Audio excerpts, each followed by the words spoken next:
आज मैं सबका अपने YouTube चैनल पर स्वागत करता हूँ और ईश्वर से ये कामना करता हूँ कि आप अपने लक्ष्य में पूर्ण रूप से सफल हों।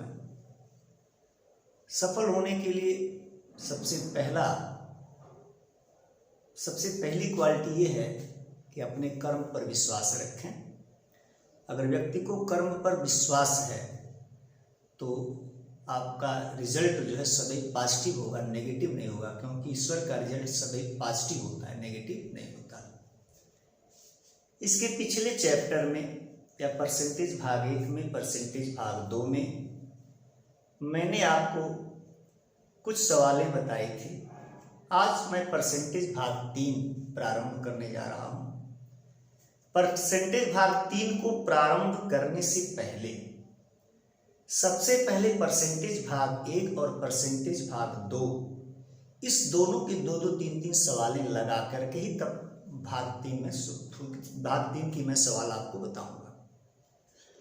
जब भाग 3 की सवाल मैं बताऊंगा तो ये गारंटी के साथ मैं कह रहा हूं कि भाग 3 की कुल मिला के मैं 7 सवाल या 6 सवाल बताऊंगा। इस 7 या 6 सवाल में दावा तो नहीं करता, लेकिन मान के आप चलें कि परीक्षा में एक सवाल आपको जरूर मिल जाएगी। इसको देखें परसेंटेज भाग 3 की बात। तो पहले भाग 1 में मैंने आपको बताया था, भाग 1 में मैंने पहले बताया था प्रतिशत में बदलना। प्रतिशत में बदलना। दूसरा भाग मैंने बताया था प्रतिशत लगाना।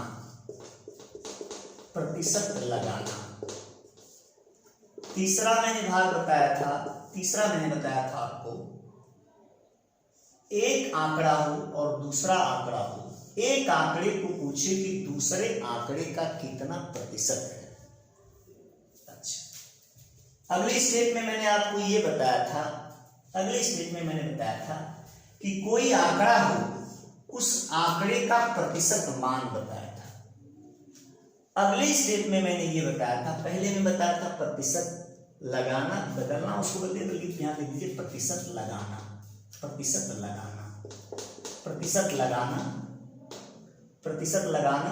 और प्रतिशत यहाँ लीजिए हटाना।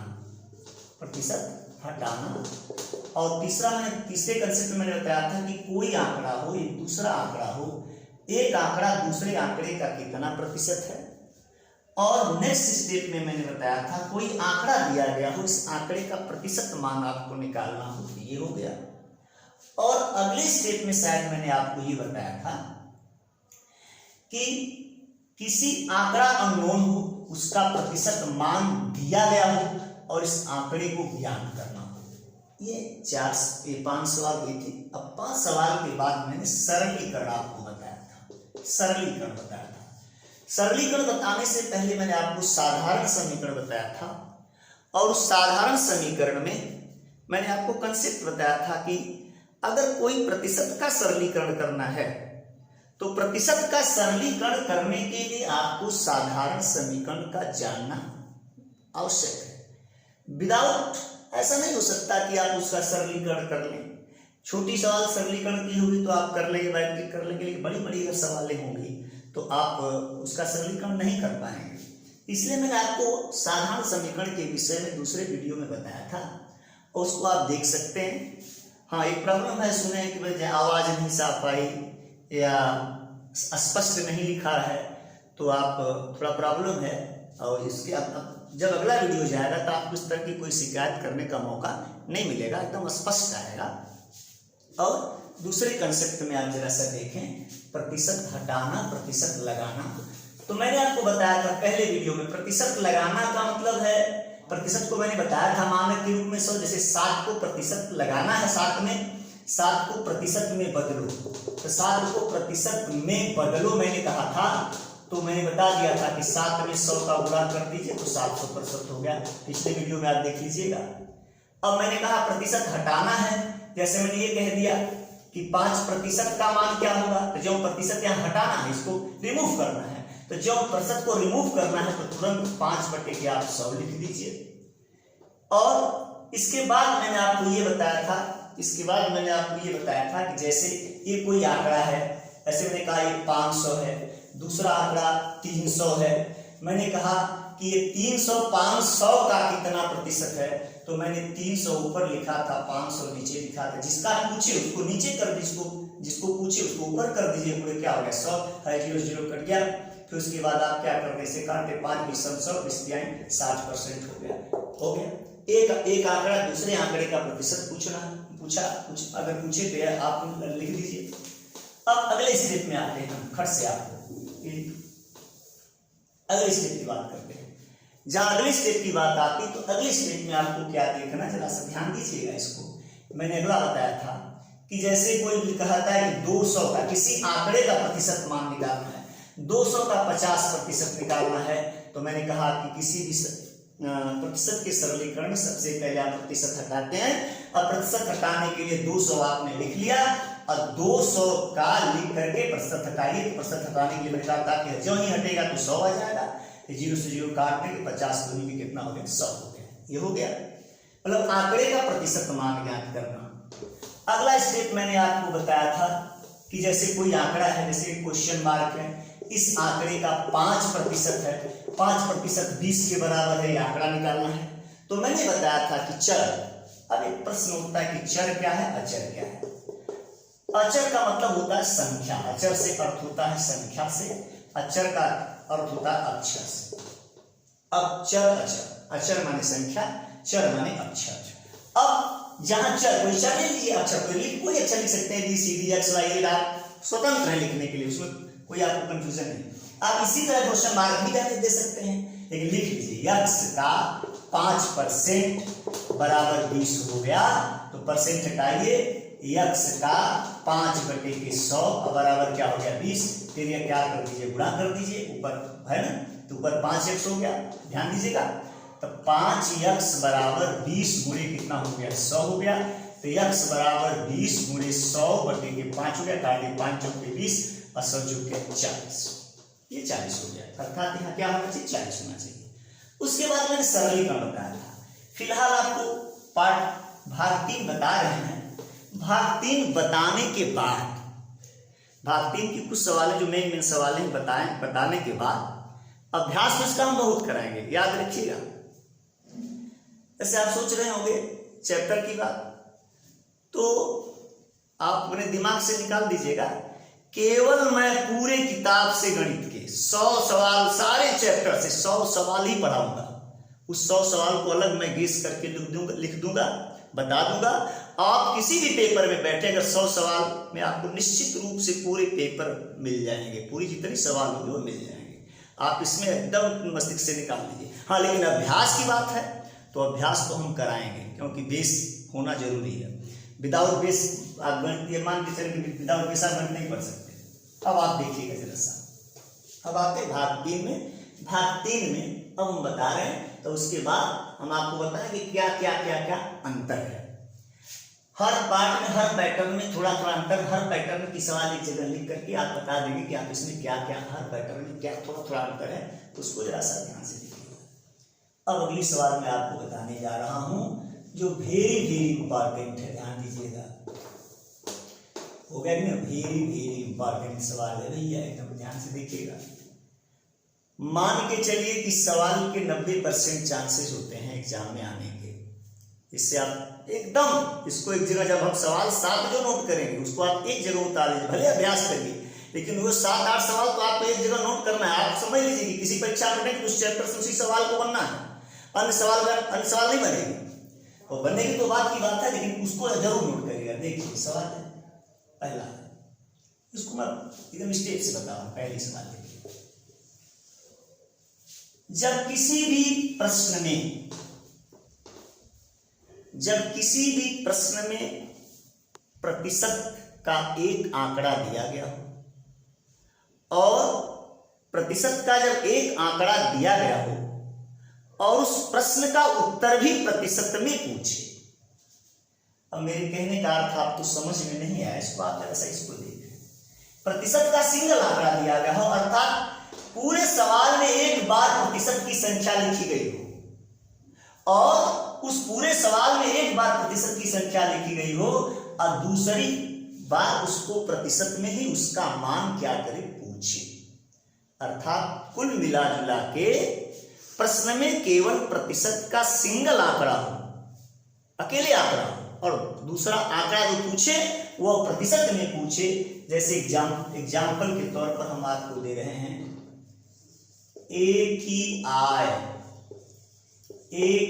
आय बी से 20% अधिक है। सवाल आप नोट कर लीजिएगा, इस पर कई सवाल हम बताएंगे। ए की आय बी से 20% अधिक है, तो बी की आय ए की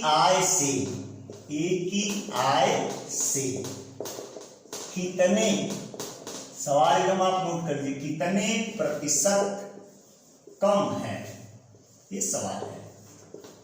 देखिए ध्यान दीजिएगा, किताब नहीं उठाएंगे हम, किसी किताब से टच नहीं करेंगे, विदाउट किताब आप उन सवाल गेस करके, और याद रखिएगा सवाल जब जैसे पेपर में बनाई जाती तो जो सेटर होता है सवाल बनाता है, तो सवाल जब बनाता है तो ये नहीं कि हम किसी पार्टिकुलर एक किताब से देख रहे हैं। आप सवाल देखिएगा एकदम कंसेप्ट में देखिएगा, ए की आय बी से 20% अधिक है, बी की आय ए की आय से कितने प्रतिशत कम है। बहुत से मेथड हैं इसके लगाने के, ट्रिक भी है, प्रोसीजर भी है, दोनों हम बता दे रहे हैं, आपको देख लीजिएगा। पहले सवाल समझिए, इसका पैटर्न समझिए। इस पूरी सवाल में एक प्रतिशत की संख्या दी गई है 20%, और दूसरी प्रतिशत की संख्या पूछा जा रहा है। तो पहला काम है कि यहां लिख लें, अगर आप नोट लिखना चाहते हैं तो आप नोट कर सकते हैं। जब आंकड़े में या जब प्रश्न में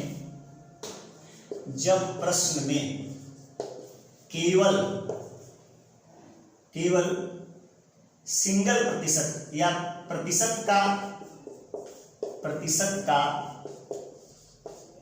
का एकल आंकड़ा हो, दूसरा पूछे। ध्यान दीजिएगा, दूसरा पूछे। जब प्रश्न में प्रतिशत का एकल आंकड़ा हो, दूसरा पूछे। जैसे ए की आय बी से 20% अधिक है, तो बी की आय ए की आय से कितने प्रतिशत कम है। शायद आपने सवाल को नोट कर लिया। जब आपने सवाल को नोट कर लिया तो मैं इसकी एक ट्रिक लिख रहा हूं, और ट्रिक के बाद आपको प्रोसीजर बता दे रहा हूं, जो आपको समझ में आया वो लिख लेगा। ऐसे कंडीशन देख लगाएंगे तो देखिएगा, प्रतिशत प्रतिशत बराबर प्रश्न में दिया गया प्रतिशत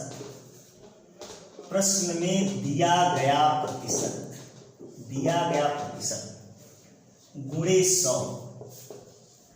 प्रश्न में दिया गया प्रतिशत गुणे 100 बटे के 100 प्लस माइनस प्रश्न में दिया गया प्रतिशत, प्रश्न में दिया गया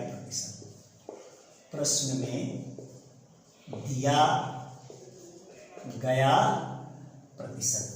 ये सवाल मैंने लिखा था, ए की आय बी की आय से, ए की आय बी की आय से, ए की आय बी की आय से, बी की आय से 20% अधिक है।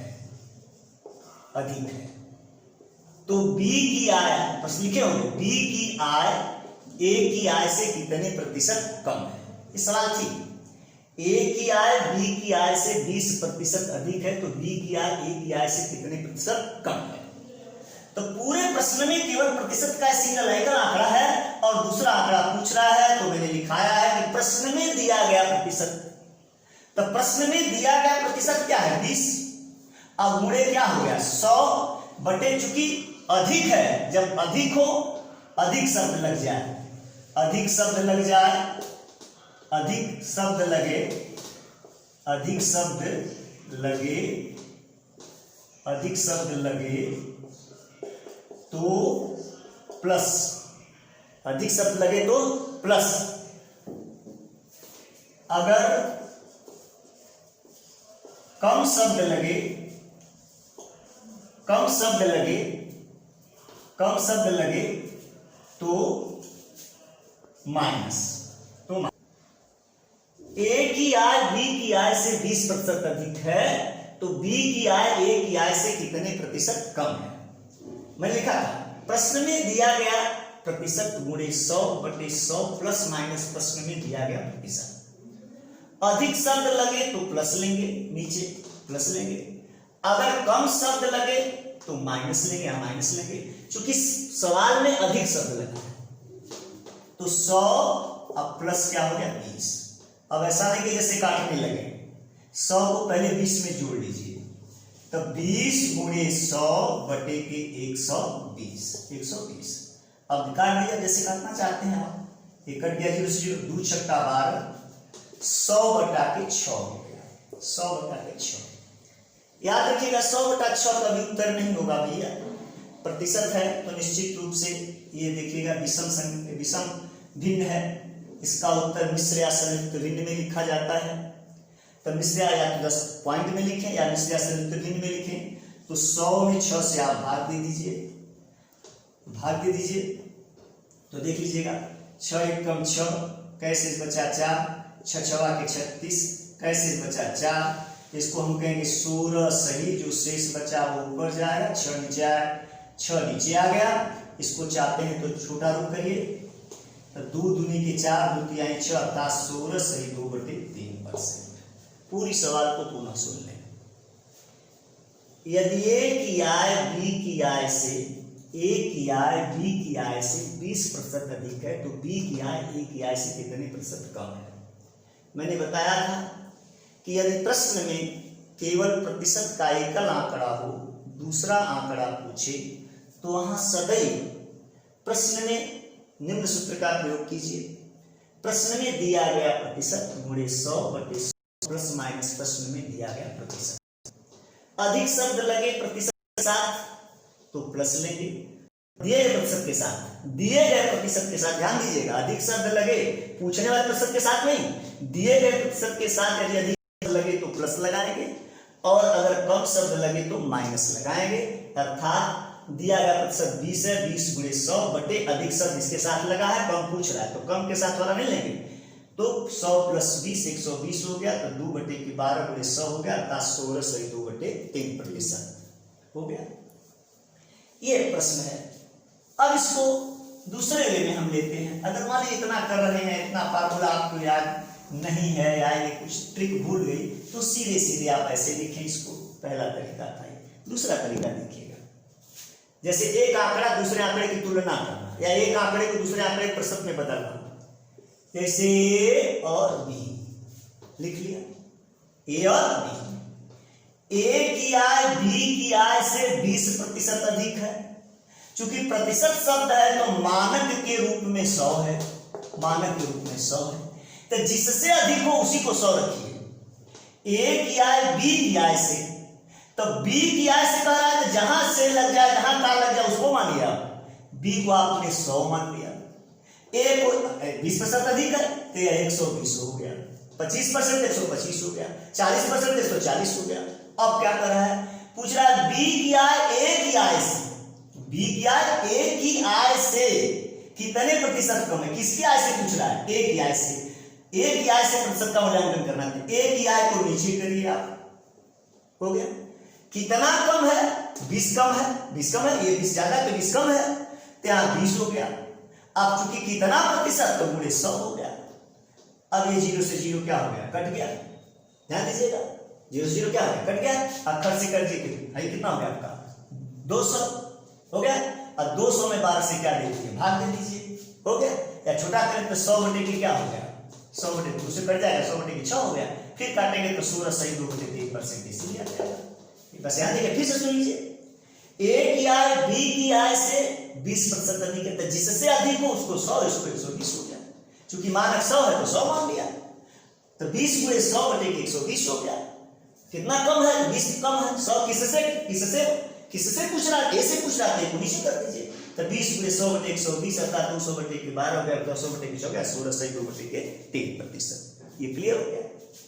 अब इसको कई तरह से हम लिख रहे हैं, फिर एक सवाल इस पर लिख रहे हैं, ध्यान दीजिएगा। चीनी के मूल्य में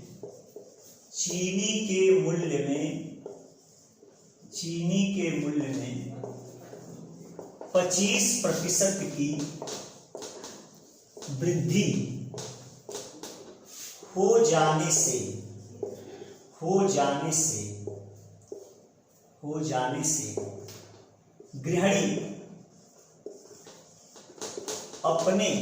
अपने खर्च में कितने प्रतिशत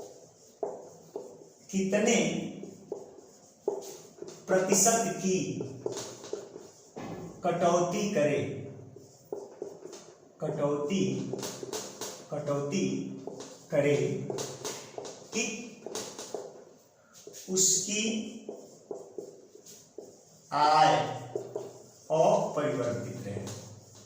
आय अपरिवर्तित रहे। ये सवाल हो गया, ध्यान दीजिएगा।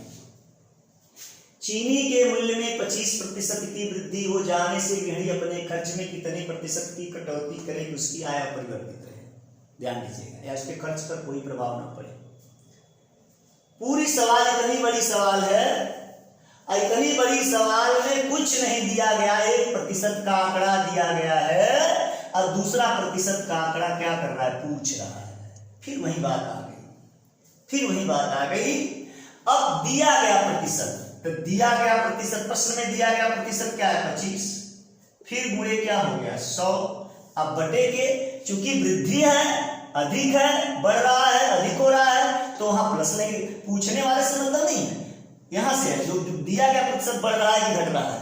तब 100 अब प्लस क्या हो गया? 25, अर्थात 125। ये देखिए 25, अब गुणे कितना हो गया? 25 × 100/125, 25 × 5 125, काट दिया आपने, 5 से 100 काटा, अर्थात कितना हो गया? 20%।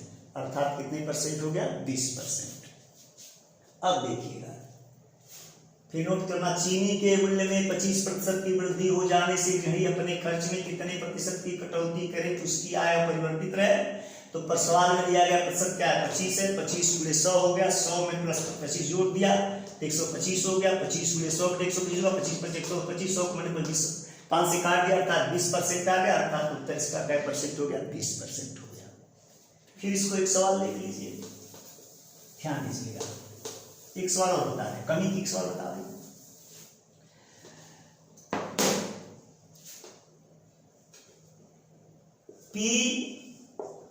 पी की आय क्यू की आय से 20% कम है। पी की आय क्यू की आय से 20% कम है। पी की आय क्यू की आय से 20% क्या है? कम है। क्यू की आय से, तो क्यू की आय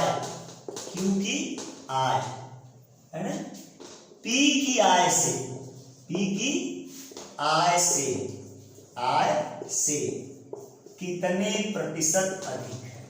कितने प्रतिशत अधिक है? अब ध्यान दीजिएगा, अधिक है, ये सवाल हो गया। पी की आय क्यू की आय से 20% कम है, तो क्यू की आय पी की आय से कितने प्रतिशत अधिक है? अब ध्यान दीजिएगा, फिर यही वो बात आ गई। पूरे प्रश्न में प्रतिशत का एकल आंकड़ा और दूसरा पूछ रहा है। इससे अधिक से मतलब रखिएगा, यहां जो दिया गया इससे मतलब रखिएगा। जो सवाल, जो प्रश्न में दिया गया प्रतिशत, तो दिया गया प्रतिशत कितना हो गया? 20। गुणे क्या हो गया 100 बचे, चूंकि कम है जो प्रतिशत दिया गया वो कम है, या तो 100 में से ऐसा नहीं 20 जोड़ दे अधिक पूछने से, नहीं इससे लेंगे 20 का मतलब 100 माइनस क्या हो गया 20, तो 20 गुणे 100, अब बटे के 100 में से 20 घटा दीजिए 80 हो गया। अब 20 जो कि 80 4 से काट देंगे तो कै परसेंट हो गया 25%, अर्थात इसका उत्तर कितना हो गया 25%। अब नेक्स्ट स्टेप में हम आते हैं, फिर से सुन लीजिए, P की आय Q की आय से 20% कम है, तो Q की आय P की आय से कितने प्रतिशत अधिक है? कुछ नहीं करना है, जो दिया गया प्रतिशत है 20 गुणे 100 बटे 100 माइनस 20। लेकिन यह बात एक याद रहे आपको, यहां पर एक अपवाद है, इस अपवाद को भी आप नोट कर लीजिए। हो गया, अगर यही प्रतिशत का एकल आंकड़ा, नोट कर लीजिए, यदि प्रतिशत का एकल आंकड़ा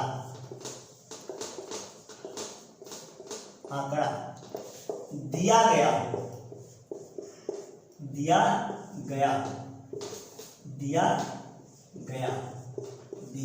हो और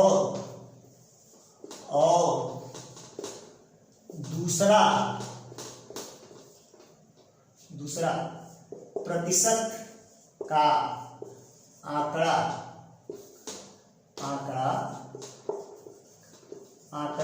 प्रतिशत का आंकड़ा क्षेत्रफल एवं आयतन की स्थिति में पूछे, आयतन की स्थिति में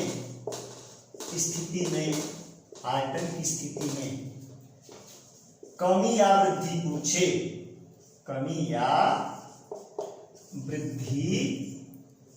पूछे, भैया, तो जो सूत्र बताया तब, तो इस सूत्र का प्रयोग नहीं होगा,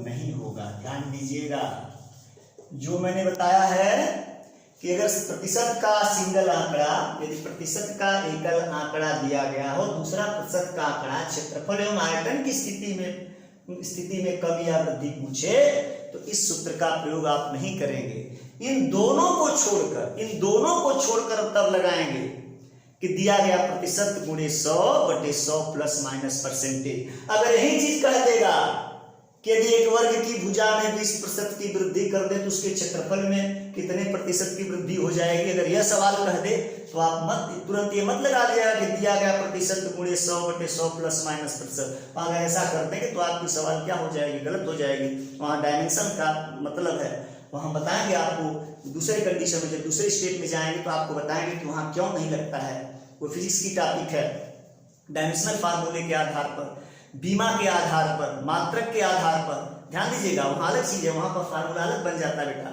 तो कहने का मतलब यदि प्रतिशत का एकल आंकड़ा दिया गया हो और दूसरा आंकड़ा क्षेत्रफल एवं आयतन की स्थिति में कमी या वृद्धि पूछे, तो इस सूत्र का प्रयोग नहीं करेंगे, एकदम आप इसको मान लीजिए।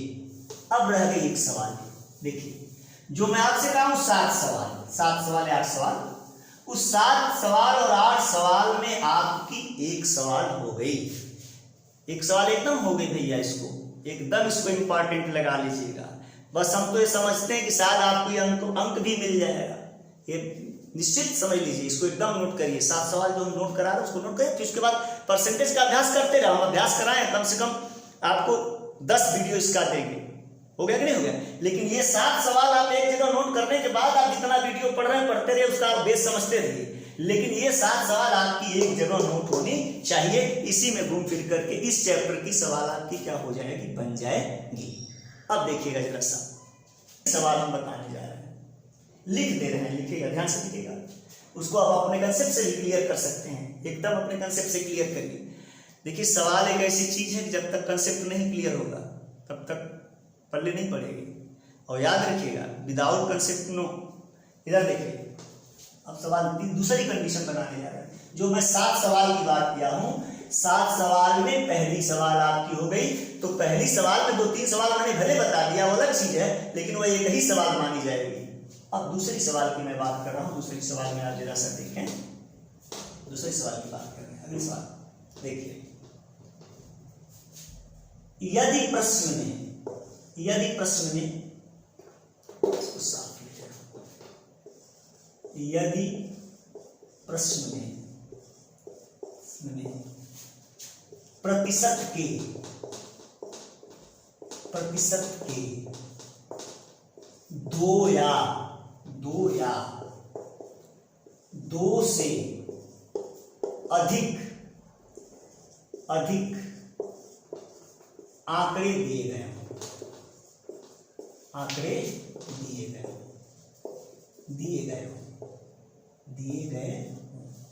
फिर से लिख देख लीजिए, दिए गए हों। यदि प्रश्न में प्रतिशत के 2 या 2 से अधिक आंकड़े दिए गए हों और एक आंकड़ा या शेष आंकड़ा शेष आंकड़ा प्रतिशत में 9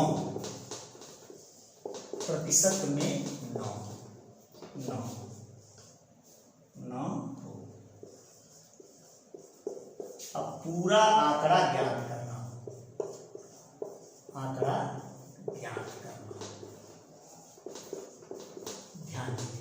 ज्ञात करना हो।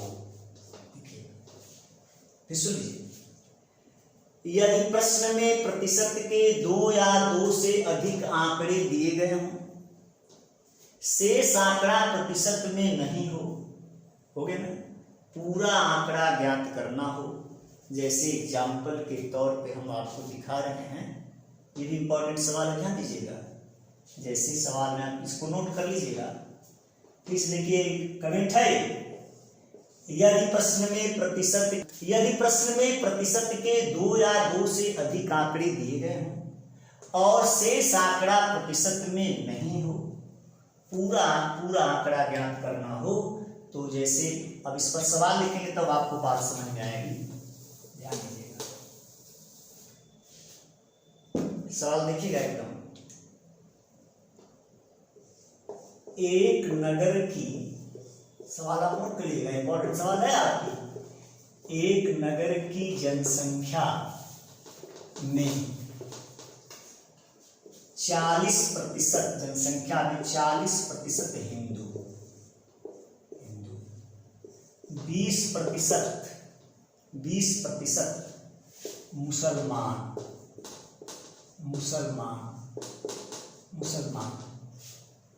10% ईसाई हैं, 10% ईसाई हैं, तथा 800 सिख हों, 800 सिख हों, तो उस नगर की जनसंख्या क्या होगी?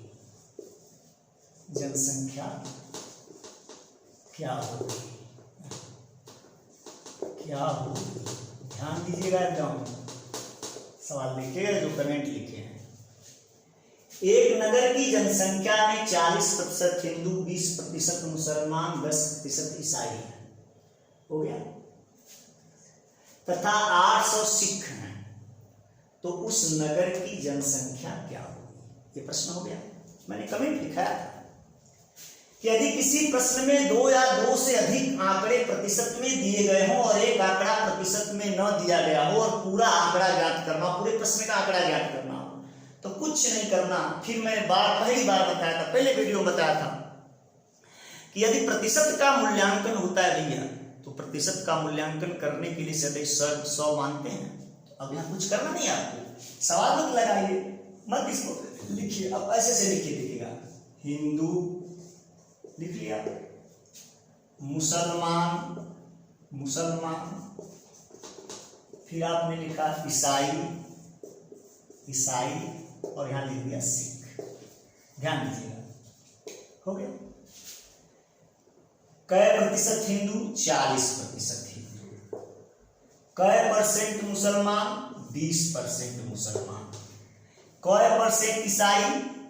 लिखे हैं 10% ईसाई, 800 सिख कह रहे हैं, 800 सिख कह रहे हैं, लेकिन इसे प्रतिशत में नहीं कह रहे हैं, इसे प्रतिशत में नहीं कह रहे हैं। पूरी सवाल में प्रतिशत के आंकड़े दिए गए हैं, लेकिन एक जगह प्रतिशत का आंकड़ा नहीं दिया गया। एक जो कंपोनेंट है, एक कंपोनेंट जो है आपकी संख्या में दिया गया है, उसके साथ प्रतिशत नहीं लगा है। तो पहले जो कंपोनेंट परसेंटेज में नहीं है उसको 100 के आधार पर निकाल लेंगे, इसको जोड़िए, क्योंकि 100 की बात की जाएगी, क्योंकि मानक 100 है। तो 40 हिंदू, 20 मुसलमान, 10 ईसाई, तो 40 20 60 10 80, तो 100 में से 80 ठीक तो निकल गए, तो बचा कौन? 20% क्या हुए? सिख हुए। कै परसेंट सिख हुए? 20%। लेकिन सिख का कितना है? 800। कितना करा? 800। इसका मतलब 20% 800 के क्या है? बराबर है।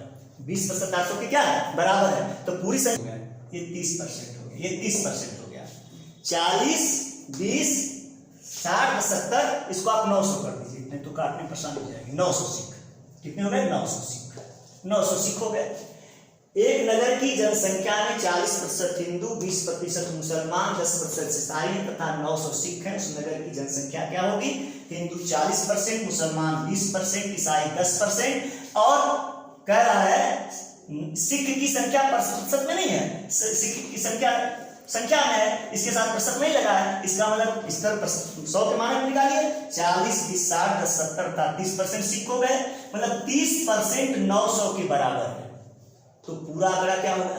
तो जब कोई भी प्रतिशत किसी संख्या के बराबर हो, जब कोई भी प्रतिशत किसी संख्या के बराबर हो और पूरा आंकड़ा निकालना हो, तो कुछ नहीं करना है भैया, खट से क्या करिए, 30% 900 के बराबर है, तो पूरा आंकड़ा निकालना है। तो 900 गुणे 100, अब बटे के परसेंट की संख्या क्या कर दीजिए? 30 कर दीजिए। है 0 से 0 क्या हो गया? कट गया। इसको काट देंगे, कितना हो गया? 30। 30 में 100 का गुणा कर देंगे, अर्थात तो 0 बढ़ जाएगा, 0 0 0, अर्थात उस नगर की जनसंख्या कितनी हो गई? 3000। फिर से एक मैंने बताया था आपको कि जब किसी भी प्रश्न में प्रतिशत के 2 या 2 से अधिक आंकड़े दिए गए हों, अगला आंकड़ा प्रतिशत में न हो, ऐसे स्थिति में पूरे प्रश्न का पूरा आंकड़ा निकालने के लिए आप जो लोग दिए गए उसको लिख लीजिए। हिंदू, मुसलमान, ईसाई, सिख। 40% हिंदू, 20% मुसलमान, 10% ईसाई, बस कितने सिख थे? 900। तो सिखों की संख्या परसेंटेज में निकाल लीजिए, तो सिख कितने हो गए? 30%। चूंकि 30% 900 के बराबर है, तो पूरी संख्या निकालने के लिए 900 में 100 का गुणा कीजिए, जो परसेंट है, पर 30% 900 के बराबर है, तो पूरा आंकड़ा निकाल। जब कोई भी प्रतिशत किसी संख्या के बराबर हो और पूरा आंकड़ा निकालना हो, तो दी गई संख्या गुणे 100, अब बटे प्रतिशत की संख्या 30 हो गया, काट देंगे, 30 में 100 गुणा कर देंगे, अर्थात 3000, अर्थात पूरे नगर की जनसंख्या कितनी हो गई? 3000। जय किनाराम। बंद कर देंगे।